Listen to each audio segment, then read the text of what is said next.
우리 옆 사람을 축복하겠습니다. 하늘 복 많이 받으세요. 하늘 복 많이 받으세요. 하늘 복 많이 받으세요. 하늘 복 많이 받으세요.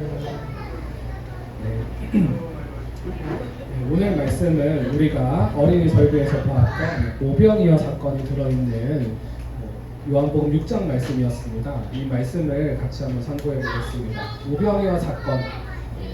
오병이어는 예수님을 믿지 않는 사람들이 보기에는 예수님 이야기가 이제 신화가 되었다라는 생각을 할 수 있는 그런 부분입니다. 사랑해라, 용서해라 이런 윤리적인 메시지나 철학적인 것들은 수긍이 가고 또 가는데 빵 5개랑 물고기 2마리로 5,000명 이상을 먹였다. 이런 거는 못 믿겠다 할 수 있거든요.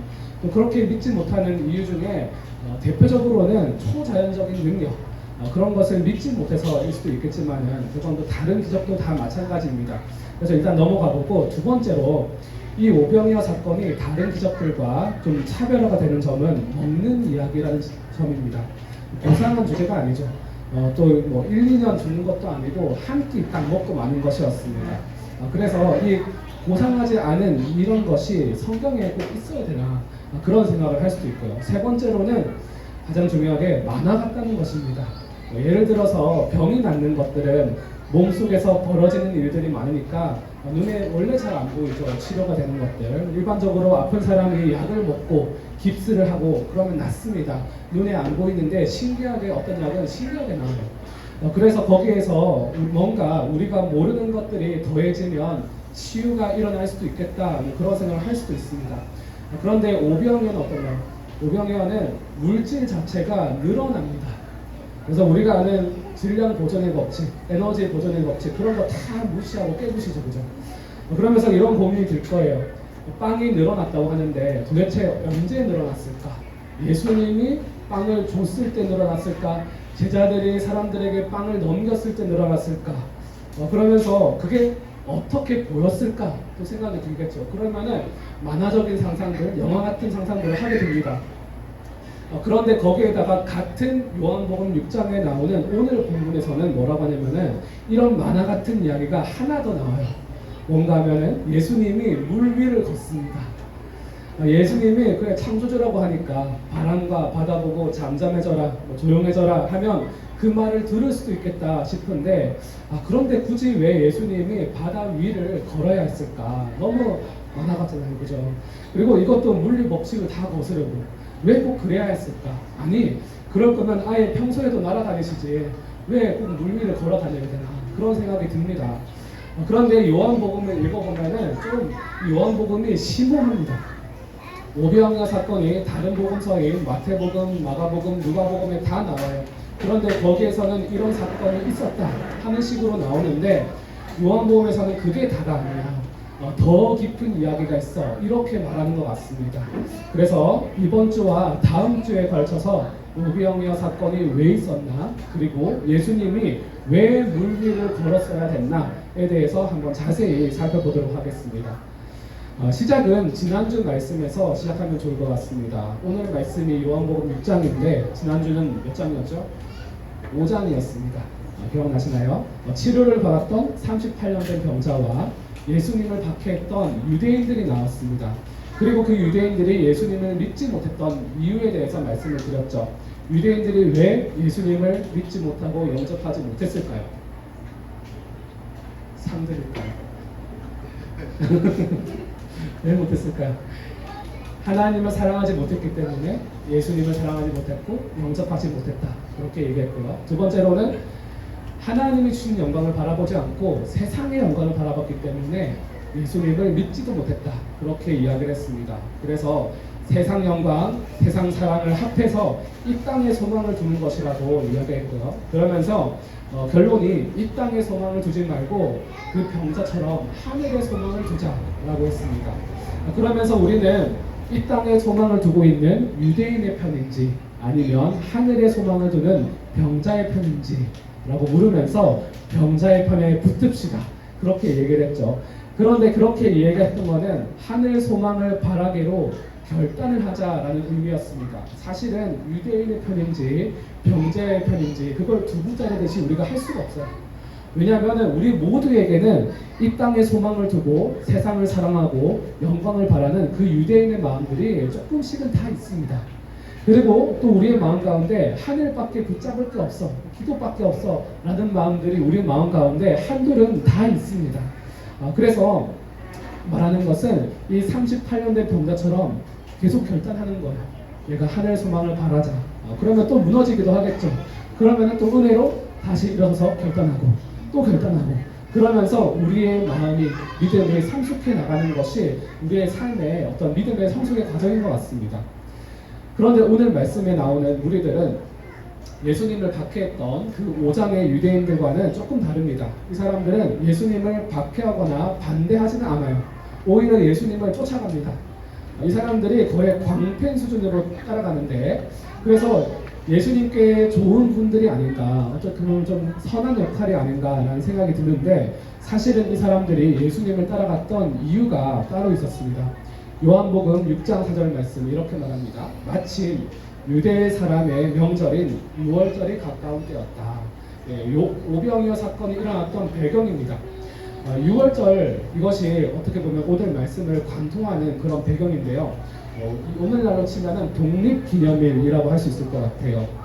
누구로부터 독립이었냐 하면은 이집트로부터의 독립이었습니다.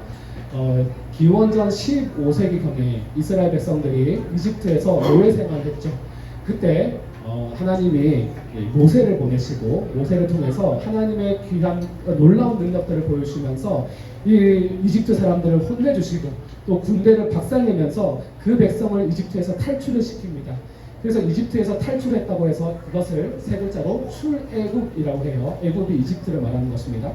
그날을 기념하는 절기가 바로 6월절이었습니다. 독립기념일인 거죠. 근데 캐나다는 보니까 독립기념일이 7월 1일이었나요? 그런데 이게 좀 점진적인 변화이고 협상을 통해서 이렇기 때문에 6월절과는 조금 다릅니다. 대신에 미국의 독립기념일이나 한국의 광복절, 이런 것들은 6월절과 좀 비슷한 것 같아요. 왜냐하면 일제치하, 일본으로부터 나쁜 일들을 많이 당하고 괴롭힘 당하다가 미국의 도움으로 핵폭탄이 떨어지면서 그 항복을 받아내고 우리가 독립을 하게 되었죠. 그래서 우리도 광복절, 한국인들은 광복절 하면은 일본에게 대항하고 싶은, 뭔가 싸우고 싶은 그런 마음들이 막 올라오죠. 외세에 우리가 이기자, 이런 마음이 올라오는데, 이스라엘 백성도 마찬가지였던 거예요. 6월절이 되면은 외세에 대해서 우리가 이기자, 독립하자라는 마음들이 막 커지는 때입니다. 그런데 사실 6월절의 진짜 의미는 무엇인가? 이집트에서 해방이라기보다는 죄와 사망에서 노예 생활하던 우리의 삶에서 독립이 되는 것, 그것을 6월절이 의미하는 것입니다. 그런데 사람들이 그걸 인간적으로 받아들인 거죠. 그러면 6월절에는 모세가 백성들을 이끌었는데, 이제는 그럼 누가 이끌어서 로마로부터 독립을 시킬 것인가 할 때 하나님이 메시아를 보내줄 거다라는 소망이 이 사람들에게 있었습니다. 그래서 그 메시아가 로마를 박살을 내고 다윗 같은 그런 전성기를 이루게 해줄 거다라는 소망이 모락모락 올라올 때가 바로 이 6월절입니다. 그런 시즌에 예수님이 많은 사람들의 병을 고쳤죠. 그래서 어떤 생각이 들었을까요? 저 사람이 메시아가 아닐까. 남자만 5,000명이 그래서 예수님을 쫓아온 것입니다. 5,000명이라는 숫자는 그 당시 로마의 한 군단이 될 수 있는 그런 군대의 수준에 맞먹는 숫자였어요. 그래서 이 예수님을 쫓아왔는데 오병이어 사건을 보면서 더 깜짝 놀란 거예요. 야, 저분은 이제 우리가 먹고 사는 문제까지 해결해 줄 수 있겠다라는 생각이 들었습니다. 요즘 말로 치면은 경제를 살릴 수 있는 칸이 이렇게 한번 했던 것처럼 그렇게 얘기를 한 거예요. 그런데 이것도 6월절과 이어집니다. 6월절에 출애굽을 하고 나서 이스라엘 백성들이 광야에서 40년을 지냈죠. 근데 광야는 먹을 것이 없었습니다. 그때 무엇을 먹고 살았을까요? 만나, 하늘에서 내렸다기보다는 아침에 일어나서 텐트를 나가면은 만나가 쫙 깔려 있었습니다. 너네 이 땅에 없는 그런 음식이었고 하나님이 주시는 하늘의 양식이었죠. 그것을 먹고 살았는데 오병이어 사건을 보니까 비슷한 거예요. 광야처럼 먹을 것이 없을 때인데 신비한 능력으로 하늘에서 내려오는 그런 음식을 먹을 수가 있었습니다. 그러니까 이 사람들의 기대가 딱 맞아 떨어진 거예요. 저 사람이다. 예수님이 이 모세처럼 우리를 로마에서 구해줄 것이고 만나처럼 먹고 사는 문제를 해결해 줄 것이다. 또 다윗처럼 우리를 번영한 나라, 위대한 나라로 만들어줄 사람이다 라고 생각을 했던 것 같습니다. 그래서 이렇게 했습니다. 15절에서 같이 읽겠습니다. 시작. 예수께서는 사람들이 와서 억지로 자기를 모셔다가 왕으로 삼으려고 한다는 것을 아시고 혼자서 다시 산으로 물러가셨다. 무리가 무엇을 했다고 하죠? 왕으로 삼으려고 했습니다. 그런데 예수님이 좋아하셨을까요? 그렇지 않았죠. 오히려 오늘 본문이랑 같은 본문인데 다르게 좀 작성을 했던 마가복음 6장에 보면은 이렇게 예수님이 행동을 하십니다. 예수께서는 곧 제자들을 재촉해서 제자들 보고 빨리 가라고 막 얘기를 하는 거예요. 그러면서 배를 태워서 자기보다 먼저 건너편 벳세다로 가시고 예수님이 제자들이 배를 타고 가서 사람들과 분리가 될 수 있도록 만드십니다. 배가 가는 걸 다 보면서 배웅을 했어요. 그러고 나서 그동안에 무리를 헤쳐보내셨다. 무리들을 싹 다 이제 굿바이 세이 굿바이 합니다.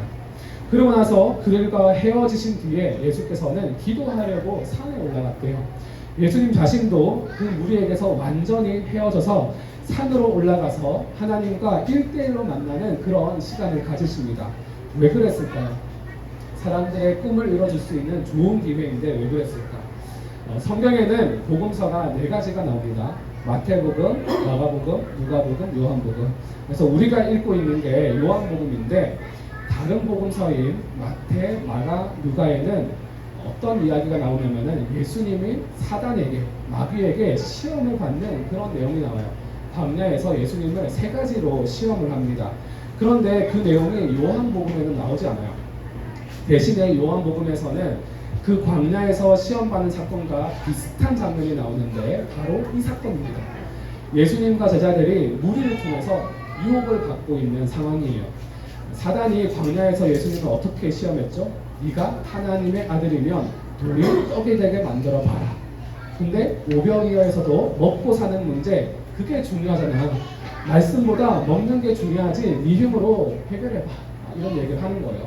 두 번째로는 사람들을 이 많이 모여있는 높은 성전 꼭대기에 올려줍니다. 그러면서 네가 여기서 떨어져 봐라. 예수님 보고 그렇게 말해요. 그러면서 하나님이 천사들을 보내서 너를 지켜줄 거야. 그렇게 사람이 시험을 했죠. 그 의미는 뭔가 하면은 사람들 앞에서 너 자신을 증명해봐. 대중들의 인기를 얻어봐. 할 수 있잖아 라고 하는 거예요. 그랬는데 오병이어 사건도 마찬가지로 예수님의 인기가 절정에 이릅니다. 온 사람들이 예수님께 열광을 했어요. 3번째 시험은 나한테 절하면 이 모든 세상 만국을 너에게 주겠다라고 합니다. 마찬가지로 오병이어 때도 예수님을 왕으로 세워서 이 땅을 다스려봐라. 그러면은 내가 권력 다 주겠다. 그럼 너도 위대해질 수 있어. 성공한 나라 만들 수 있어. 예수님께 이렇게 시험을 하는 거예요. 언뜻 보면 사단의 시험과 무리들의 이야기가 맞는 것 같은데 하나님의 방법은 그게 아니었습니다. 세상적인 방법은 돈과 인기와 권력을 쫓고 그걸로 해결하는 것인데 그것은 결국 앞에서 말한 세상 사랑, 세상 영광과 똑같은 것이죠. 그런데 하나님의 방법은 무엇이었을까? 이 땅에서 죽는 것이었습니다. 예수님의 십자가 희생이었습니다. 하늘 소망 없이는 말도 안 되는 방법으로 메시아의 일들을 이루셨습니다. 그래서 그런 유혹들이 다가올 때 예수님이 다급하게 제자들을 그 유혹에서 차단을 시키는 거예요. 예수님 자신도 그 사람들로부터 멀리 하시고 하나님을 만나러 가십니다. 이렇게 우리도 세상 사랑과 영광이 우리에게 스멀스멀 다가올 때가 있습니다. 유혹을 합니다. 어떤 제안을 통해서, 어떤 분위기를 통해서, 사람을 통해서, 또 내가 보는 것을 통해서, 또 내 마음의 욕심을 통해서. 그런데 그것을 계속 보고 있거나 그냥 그대로 가만히 두면은 누구라도 홀딱 넘어가게 되어 있어요. 그러면 어떻게 해야 되는가? 예수님처럼 일단 물리적으로 거리를 두는 것입니다. 차단을 하는 거죠. 물리적인 일이지만 그것이 가장 중요한 영적인 전쟁이라고 할 수 있습니다. 전쟁의 승리 방법이에요. 잠언 6장 27절 같이 읽겠습니다. 시작. 불을 가슴에 안고 다니는데 옷이 타지 않을 수 있겠느냐. 네, 큰 물이 있어요. 그러면 어떻게 해야 될까요? 도망을 가야죠. 네. 뭐 이렇게 신고를 하든지 하면서 도망을 가야 내가 살 수가 있습니다. 사실 이 말씀은 죄, 특히 간음에 대한 이야기예요. 그런데 가슴에 불덩어리를 안고서 나는 견딜 수 있어, 난 참을 수 있어, 난 죽지 않아, 뜨겁지 않아, 이렇게 하면 어떻게 해요? 네. 그래도 뜨겁습니다. 죽게 됩니다. 손해를 입게 되죠. 마찬가지로 죄를 가까이 안고 있으면서 가만히 두고 있으면서 도망가지 않으면서 내가 유혹에 넘어간다, 어쩔 수 없네, 그렇게 해서는 우리가 무사할 수가 없습니다. 죽음으로 가게 됩니다. 죄는 버리고 멀리 도망을 가야 되고 물리적으로 차단을 해야 될 때가 있습니다. 요즘 이제 자녀들의 그 미디어 문제, 스마트폰 문제 심각하죠, 그죠? 한국에서 제가 사역을 할 때 청소년 사역을 많이 했는데 아이들 스마트폰 굉장히 중독이 심합니다. 그래서 찾아보니까 스마트폰 어플 중에서 스마트폰 기능을 잠금을 할 수 있는 어플이 있어요. 좋은 거는 이제 아이들이 그거를 락을 또 풀거든요. 어떻게 해가지고 풉니다. 그러면 또 그런 업데이트를 해주는 그런 어플이 있습니다. 그거는 이제 유료예요. 돈 비싸게 주고 사는 거죠. 근데 그렇게 하는데 그런 거를 안 하고 부모님들이 그냥 스마트폰 꺼내주면서 알아서 절제하라. 될까요? 아이들이 절대 안 됩니다. 물론 되는 아이들, 특별한 아이들 몇 명 있어요. 근데 안 되는 아이들이 훨씬 많죠. 저희 부모님도 그런 옛날 이야기를 들었어요. 컴퓨터를, 옛날 이야기입니다. 컴퓨터를 일찍 사주면은 게임을 나중에는 안 할 거다, 이런 얘기를 들으신 거예요. 너무 감사한 분이죠. 그래서 저희에게 컴퓨터를 일찍 사줬습니다. 그래서 어떻게 되었을까? 중독이 돼가지고 밤에 막 게임하고 낮에 자고 막 학교 가서 졸고 막 그랬죠. 컴퓨터 자체는 좋은 것인데 물리적인 리밋이 필요한 거죠. 어른도 마찬가지인 것 같습니다. 절제가 완벽하지 않죠. 그래서 죄는 물리적으로 차단을 시키든지 치워버리든지 아예 그냥 끊어내는 것들을 우리가 해야 됩니다. 그러지 않으면 우리는 다 넘어가게 되는 거예요. 예수님이 그 일들을 하셨던 것입니다. 그런데 이 제자들은 이미 거기에 영향을 받은 것 같아요. 그래서 어떻게 되었느냐면은 이후에 이어서 나오는 이야기가 마가복음 6장 52절 말씀입니다. 같이 읽겠습니다. 시작. 그들은 빵을 먹이신 기적을 깨닫지 못하고 마음이 무뎌져 있었다. 네, 무슨 말인가? 이 말씀의 배경은 이것입니다. 제자들이 배를 타잖아요. 그래서 호수를 건너가다가 풍랑을 만나게 되었습니다. 그리고 예수님은 배를 안 타고 산에 올라갔죠, 혼자서. 그런데 그 산에서 내려와가지고 물 위를 걸어서 제자들에게 다가오신 거예요. 배를 타고 있는 제자들에게. 그 사건이 끝나면서 해설하는 말씀이 이 말씀입니다. 이 말씀에 대해서 더 알아보기 전에 먼저 살펴보고 싶은 것이 있는데, 예수님이 그럼 왜 물 위로 걸어오셨을까 하는 것입니다. 왜 만화같이 날지도 않고 왜 걸어서 왔을까? 이 말씀의 배경을 말씀드리면은 또 6월절입니다. 6월절과 관련이 있어요. 6월절 이후에 이스라엘 백성들이 이집트에서 탈출하고 나서 아마 세상에서 가장 멋지고 가장 유명한 기적을 맛보게 됩니다. 그게 무슨 기적이었을까요? 홍해의 기적이죠. 고대에는 물이나 바다는 혼돈과 공포를 의미합니다. 근데 하나님이 그런 바다, 혼돈과 공포를 다스리는 그런 기적을 보게 된 것입니다. 예수님도 6월절에 만나와 같은 그런 오병이어 사건, 6월절을 생각나게 하는 사건을 일으키고 나서 하신 일이 혼돈과 공포를 의미하는 바다를 다스리는 기적을 보여줬는데 이 사건인 것입니다. 물 위를 걷는 거예요. 물을 가르는 게 아니라 물 위를 걸었죠. 그 무슨 말일까요? 홍해의 기적보다 더 뛰어난 사건이다라는 것입니다. 그래서 이 사건은 6월절을 떠올리게 하는 동시에 이런 것을 메시지를 줍니다. 예수님은 모세보다 더 뛰어나고 비교할 수 없는 메시아구나라는 것을 알려주는 거죠. 그리고 그뿐 아니라 구약 성경에서 물 위를 걷는 것을 누가 할까요? 하나님만이 하는 것입니다. 욥기 9장 8절 같이 읽겠습니다. 시작. 그가 홀로 하늘을 펴시며 바다 물결을 밟으시며.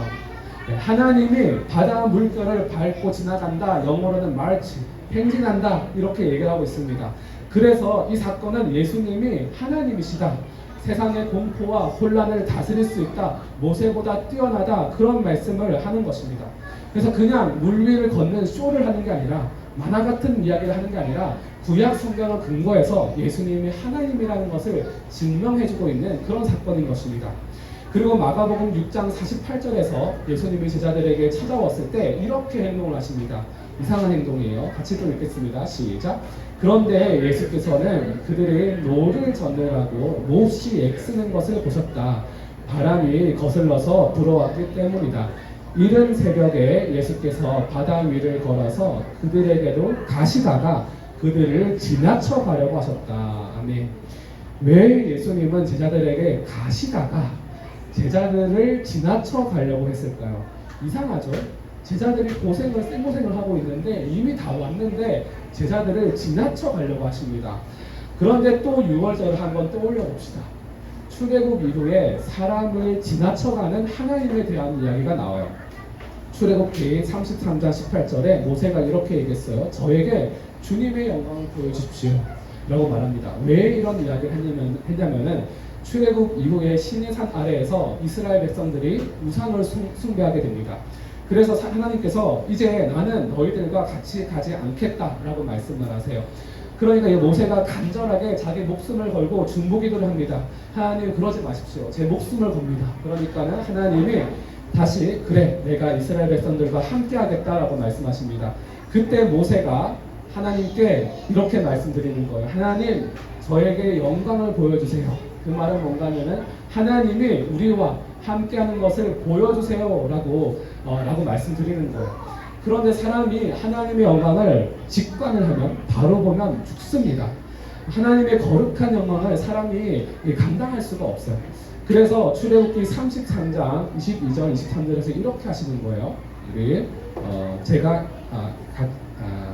남자분들이 형제분들이 22절 읽고 여자분들이 23절 읽을게요. 시작. 나의 영광이 지나갈 때에 내가 너를 바위 틈에 집어넣고 내가 다 지나갈 때까지 너를 나의 손바닥으로 가리워 주겠다. 손바닥을 거두리니 내가 나의 수 없을 것이다. 아멘. 네, 하나님의 영광이 모세에게 오는데 어떻게 하죠? 오다가 지나쳐 가시겠다는 거예요. 안 보여주고. 그리고 등만 보여주겠다라고 말씀하십니다. 물 위에서 예수님이 제자들에게 했던 행동과 똑같은 일을 하시는 거죠. 그래서 예수님이 물 위를 지나가다가 지나치시는 거 무엇을 의미하시는가? 하나님의 영광이 예수님 통해서 그 밤에 폭풍 가운데 막 드러나는 거예요. 정말 은혜로운 순간입니다. 그런데 제자들이 그 상황을 어떻게 바라보고 있을까요? 제자들은 예수께서 바다 위로 걸어오시는 것을 보고 유령으로 생각하고 소리쳤다. 놀라고 무서워했습니다. 하나님의 영광이 지금 반짝반짝 드러나고 있는데 그런 예수님을 보고 유령이다 하고 했어요. 예수님을 무서워합니다. 이렇게 우리가 마음이 어둡고 무뎌져 있으면은 상황을 이상하게 바라보기 시작합니다. 제가 대학생 때 한 번은 교회 수련회를 갔어요. 저녁에 찬양 집회를 하고 있었는데 제가 여러 가지 그때 개인적인 사정으로 영적인 상태가 매우 안 좋았습니다. 그래서 저 혼자 그 중에 은혜를 못 받고 그 자리에서 나왔어요. 밖으로 나오는 거예요. 그래서 막 답답해가지고 혼자서 막 거닐고 있는데 뭘 보고 깜짝 놀랐습니다. 깜깜한데 사람이 밑에 누워 있는 거예요. 그래서 죽었나 해서 딱 봤는데 뭐였을까요? 마네킹이 있더라고요. 근데 생각해보세요. 기도원에 그 수련회장에 왜 마네킹이 있습니까? 그래서 참 이해가 안 됐는데 저 혼자 깜짝 놀란 거죠. 그래서 어쨌든 그 찬양 소리가 울려 퍼지는 은혜로운 밤에 정말 다른 사람들은 다 은혜 받고 있는데 저만 은혜를 받지 못하고 이상하게 보는 거죠. 깜짝 놀라고 두려워하고 상황을 잘못 보고 사람도 잘못 보고 그래서 결정도 잘못하기도 하죠. 이런 경우에 제자들은 그 은혜롭고 영광스러운 하나님을 만나는 순간에 하나님이 우리를 도우러 온 순간에 유령이다 하고 외쳤죠. 마가복음 6장 50절에 이렇게 말합니다. 그를 보고 모두 놀랐기 때문이다. 그러나 예수께서 곧 그들에게 말씀하셨다. 안심하여라. 나다. 두려워하지 말아라. 네, 예수님이 나다. 두려워하지 말라. 이렇게 말했어요. 여기서 나다 하는 거는 영어로 뭐죠? I am. 이렇게 말하죠. I am. 이렇게 하고 나서 두려워하지 말라. 이렇게 말하는데 이것도 6월절에 연관시키면 이런 내용이 나옵니다. 모세가 하나님을 만났을 때 하나님이 뭐라고 하시죠?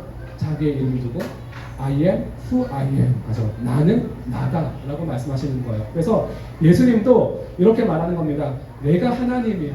그러니까 두려워하지 마 라고 말씀하시는 것입니다. 그리고 예수님이 배에 타니까 바람이 딱 그쳤습니다. 바다를 다스리죠. 그러면서 나오는 말씀이 우리가 앞에서 보았던 52절 말씀입니다. 다시 한번 이 말씀 읽어보도록 하겠습니다. 시작. 그들은 빵을 먹이신 기적을 깨닫지 못하고 마음이 무뎌져 있었다. 아멘. 그래서 앞에서 나왔던 내용들을 다 종합을 하면 이런 내용이 됩니다. 오병이어라는 놀라운 기적을 본 제자들이 왜 풍랑을 보고 두려워하느냐라는 거죠. 빵 5개와 물고기 2마리로 5,000명이 넘는 사람들을 먹였는데 그럼 하나님이 뭘 못하실까?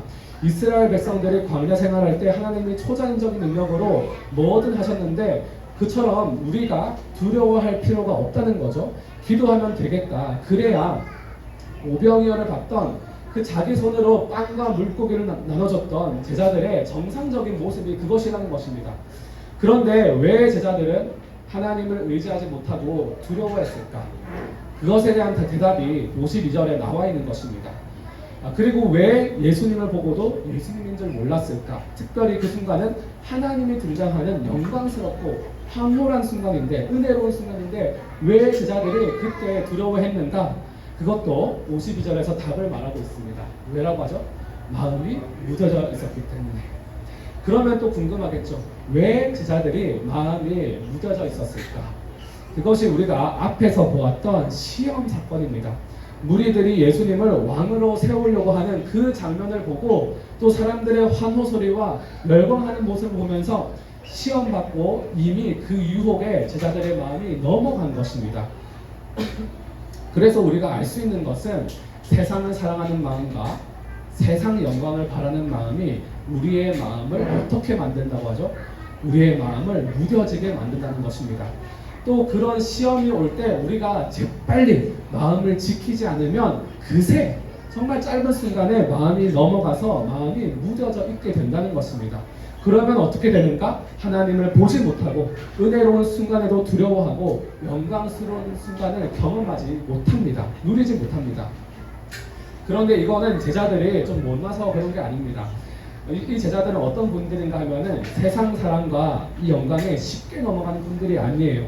왜냐하면 이미 제자들은 예수님을 따라다니려고 세상에 있던 모든 것들을 버렸습니다.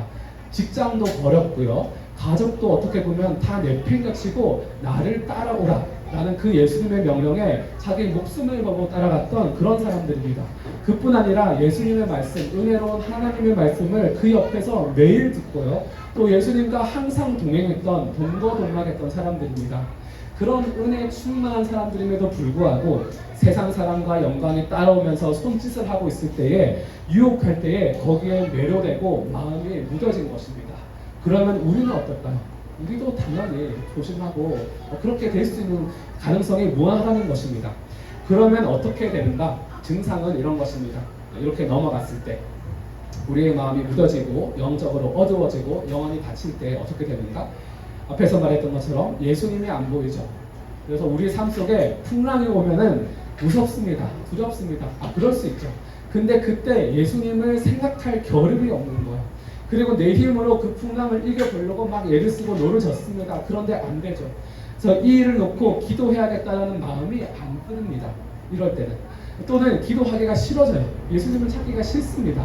그래서 예수님이 가까이 와도 하나님이 도와주려고 해도 하나님의 도움인지 말씀인지 모르고 우리가 두려워하고 무서워하는 거죠.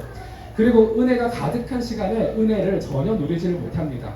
우리가 만약에 이렇다면은 한번 자기를 돌아보면서 다음과 같이 기도해 봤으면 좋겠습니다. 한번 앞에를 보면서 따라해 볼게요. 하나님, 따라해 볼게요. 하나님, 제가 하나님을 사랑하지 않고 세상을 사랑한 것이 무엇입니까?